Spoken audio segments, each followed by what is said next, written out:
কালকে বাংলাদেশে আরেকটা সংসদ বসতে যাচ্ছে, যেখানে বিএনপি হচ্ছে সরকারি দল এবং স্বাধীনতা বিরোধী দল জামাতে ইসলামী প্রধান বিরোধী দল। এবং ভোটের সময় তারা দুই দলই যে যেখানে পেরেছেন নানাভাবে আওয়ামী লীগের ভোট নিয়েছেন। ভোটের পরে তারা আওয়ামী লীগকে কোনো স্পেস দিচ্ছেন না। এমন একটা সংখ্যা শুরু হচ্ছে কালকে। আপনি কিভাবে দেখেন? ধন্যবাদ আপনাকে আবারও, সেই সাথে আপনার দর্শকদের আবারও শুভেচ্ছা। আপনার শিরোনামটা আমার খুব পছন্দ হয়েছে, যে আওয়ামী লীগের ভোটে আওয়ামী লীগ ছাড়া সংসদ। চমৎকার একটা শিরোনাম দিয়েছেন। আপনার আপনার যে শিরোনামের সাথে আগামীকালের যে সকল সংসদের, যেটাকে আমি মুসলেকা সংসদ বলি, মুসলেকা সরকার বলি, মুসলেকা প্রধানমন্ত্রী বলি, সেই মুসলেকা সংসদ যে বসতে যাচ্ছে তার সাথে আপনার শিরোনামের চমৎকার একটা মিল রয়েছে। আপনি যে কথাটা বললেন, এই কথাটা এই নুরুল কবির ভাই বলেছেন যে মানুষ নাকে রুমাল দিয়ে ভোট দিয়েছিল।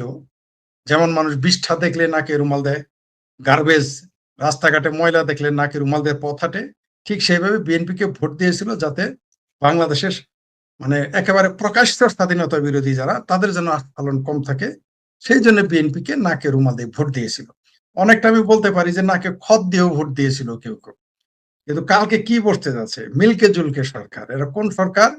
যারা স্বাধীনতা বিরোধী, রাজাকার, আলবদর, আলসামস সহ সকল স্বাধীনতা বিরোধীদের যে প্ল্যাটফর্ম, সেটা হলো জামাত, প্রকাশিত যারা, তাদের সাথে তারা কালকে সংসদে যাবে। কারা যাবে? যারা এই জামাতকে পৃষ্ঠপোষকতা করেছিল বঙ্গবন্ধু হত্যাকাণ্ডের পরে থেকেই।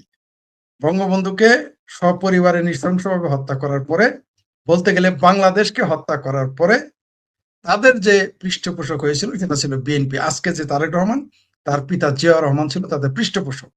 আর আজকে কি সুন্দর মিল! কে যেন বলেছে, ওই গীতর ফারুকি নাকি সুয়ার ফারুকি, অপদেষ্টা ছিল সাবেক, তিনি বলেছিলেন তারেক রহমান তার বাপের পথে হাঁটছে। সত্যিই তাই, এটা কিন্তু মিলে গেছে।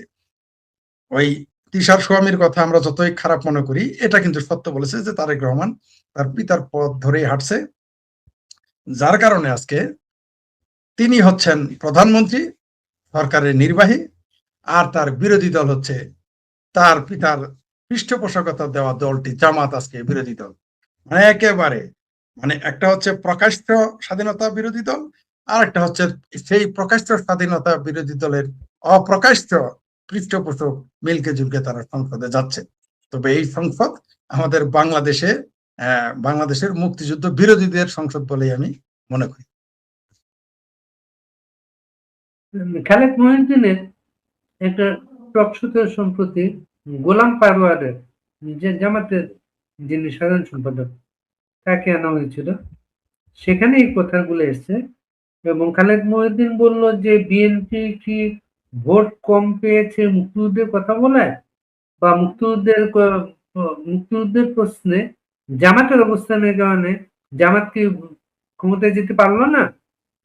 তখন গোলাম পরোয়ার বলেছেন, এই গানগুলো আর খায় না মানুষ। এখন অনেক ভালো ভালো গান আছে বাজারে, মানুষ পছন্দ করে, কিন্তু এই যে পুরানো গানগুলা, এই গানগুলো আর খায় না এখন আর মানুষ। কারণ তারা তো ওগুলো বলবেই, তাদের কাছে ৭১-এর চেতনা পুরনো গান মনে হইতে পারে, কিন্তু তাদের কাছে আবার ৪৭-এর চেতনা আবার আঙ্গুর ফলের মতো মধু।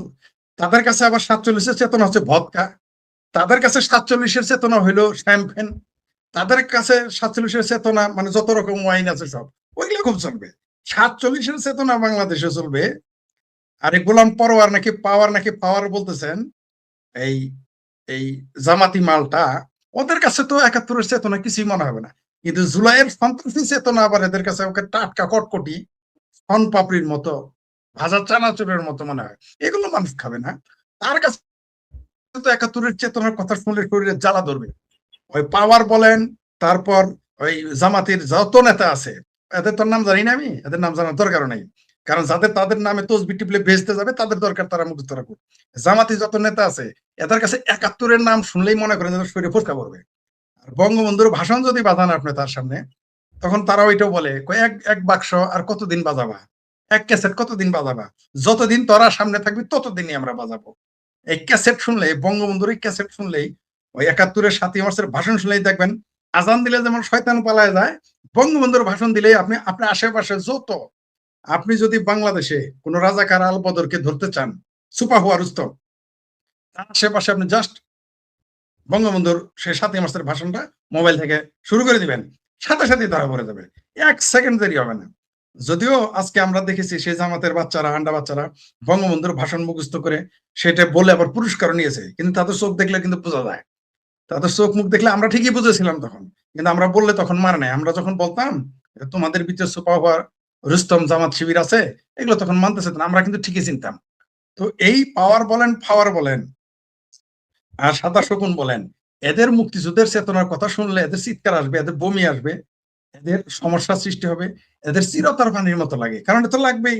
কারণ তারা কি আকাম কুকাম করেছে, এই কথা বলে কি এই কথা, এই সমস্ত কথা না বললে তো এটা ঢাকা যায় না। আর জামাত তো আপনাকে তখন হইতে হবে, আপনি মিথ্যাবাদী হয়েই জামাতে যাইতে হবে। জামাত হওয়ার প্রধান গুণ হচ্ছে আপনাকে মুনাফেক এবং মিথ্যাবাদী হইতে হবে। এটা হলো ১ নাম্বার গুণ। এবং শুধু মিথ্যা বললে হবে না। মিথ্যা তো মানুষ বলেই। ঠাড়া পড়া মিথ্যা শিখতে হবে। ঠাড়া পড়া মিথ্যা যতক্ষণ আপনি না শিখবেন, আপনি কোনদিনই জামাতে যোগ দিতে পারবেন না। এই সুযোগই আপনার নাই। কত বড় নিমক হারাম, কত বড় বাটপার, কত বড় বদমাইশ হলে বলে যে ৭১ এর চেতনা এখন আর ওই সমস্ত ফল আর মানুষ খায় না। তো কি খায় মানুষ? তোমাদের জুলাই সন্ত্রাসী চেতনা খাবে? আর মওদুদি চেতনা খাবে? আওয়ামী লীগকে পুরো মাঠ খালি করে, পুরো মাঠের ভালো, ভালো প্লেয়ার সরিয়ে দিয়ে ওই যে হাড়ুভাঙ্গা প্লেয়ার বিএনপির সাথে খেলে সিট পেয়েছে জোট মিলা ৯০ টা। তারপর আবার এগুলো গ্রেজ দিয়ে পাস করা। জামাতের আমির এত বড় মর্দ, বাংলাদেশের মানুষ ৭১ এর চেতনা খায় কিনা ওটা জানে জামাতের ২৭ কোন। ৩ বার হ্যাট্রিক করেছে জামানত হারানোতে। এইবারও চলে গিয়েছিল। ওই ডক্টর ইউনূসের অনুরোধের আসলে তাকে পাশ দেখানো হয়েছে। ওগুলো আমরা বুঝি। তো এগুলো বলে তো আর তাদের আকাম ঢাকানো যাবে না। কাশে বদবায়ু ঢাকে না। তেমনি জামাতি নেতারা যতই গল্প করুক যে ৭১ এর চেতনা খায় না, ৭১ এ গান আর চলবে না, ৭১ এ সেই ফল আর কেউ খায় না, নতুন ফল আসছে। এগুলো বলে কাশে কোনোদিন মানে বদবায়ু ঢাকানো যাবে না ভাই। ওই জামাতিরা যতই চিৎকার করুক মানুষ জানে ওরা কি। তাই ওরা এগুলো বলবে। ওরা এগুলো বলে আত্মতৃপ্তি লাগে। এখন পাগলের সুখ যদি মনে, মনে হয় আমরা তো ফিরাইতে পারবো না। আওয়ামী লীগ মাঠে থাকলেই দেখা যাইতো, অথবা স্বতন্ত্র ইলেকশন করতে দিলেই দেখা যাইতো হাউ মেনি পেডিতে হাউ মেনি রাইস। ২ টার উপরে আসন পাইতো কিনা তাও সন্দেহ। এমনকি সাতক্ষীরা তো ফেল করতো, ওটা আমরা জানি। কেউ বলেছিল যে জামাতের সবাই ফেল করতো। আমি বলছি না ২-১ টা আসন পাইলে পাইতে পারে। তো এগুলো তাদের কথা, আর আমরা গেলে খালিদ মহিউদ্দিন ওদেরকে নিবে, আমাদের তো নিবে না। আমরা গেলে জিজ্ঞেস করলে প্রথম যে ৭১ এর চেতনা আছে কি নাই। ৭১ এর চেতনা যদি না থাকতো তাহলে ৩২ নাম্বার ৩২ বার ভাঙতে যায় কেন? ৭১ এর চেতনা যদি না থাকতো বঙ্গবন্ধুর সমাধিতে আক্রমণ করতে যায় কেন? ৭১ এর চেতনা যদি না থাকে আওয়ামী লীগ নিষিদ্ধ করেছে কেন? ৭১ এর চেতনা যদি না থাকে ছাত্রলীগ নিষিদ্ধ করেছে কেন? ৭১ এর যদি চেতনা থাকে মব ভায়োলেন্স করা কেন? ৭১ এর চেতনা যদি নাই থাকে, এখনো কিন্তু এই যে তথাকথিত নির্বাচিত সরকারের এই মুসলেকা সরকার আমলেও সেনাবাহিনী কিন্তু ম্যাজিস্ট্রেসি পাওয়ার নিয়ে মাঠে আছে। প্যারাকে যাইতে বলেন, এখনই দৌড়ানি খাইতেছে না? আমি বলেছিলাম যদি চিঙ্কুবাম এবং জামাত এবং আমার ভাবির পোলার এমপিও হয়, রাস্তাঘাটে মাইর খাবে। শুরু হয়েছে না দৌড়াদৌড়ি? জামাতের আমির ঢেলাইতেছে না বিএনপিরা?